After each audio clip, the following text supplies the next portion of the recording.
Us now is Margaret Brennan, who's moderator of Face the Nation. Good to see you, Margaret. And we had the homecoming of 3 Korean Americans this week and a big ceremony at Joint Base Andrews. They had been held prisoner in North Korea. We now have a date and a location for a summit with Kim Jong-un.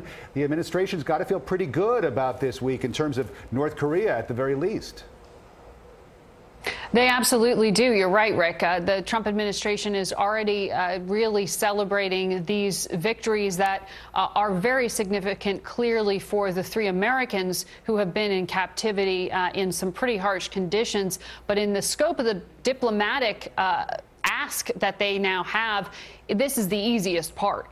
June is going to be quite a different conversation when President Trump and Kim Jong-un come face to face.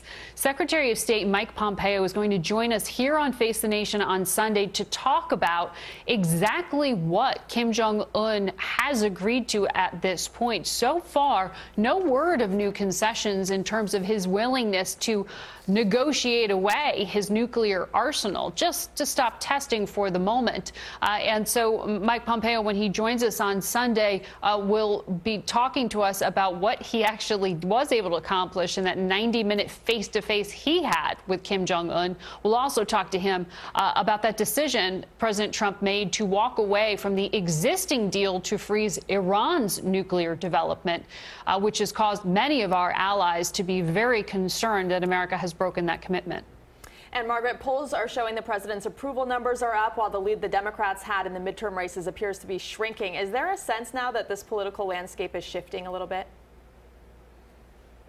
Well, look, the horse race and trying to game out what this could mean now for what we will see in November is really happening on a weekly basis. But certainly for the Trump administration, they feel good about what they achieved this week. You heard that from the president yesterday at that rally he held in Indiana, and really pushing, though, to keep Republicans feel motivated to go out and vote in order for him to keep that Republican majority in Congress that he will need in order to actually get any of the legislative agenda through. He wasn't able to get health care through even with that Republican majority. He's now vowing he's going to undertake some changes there.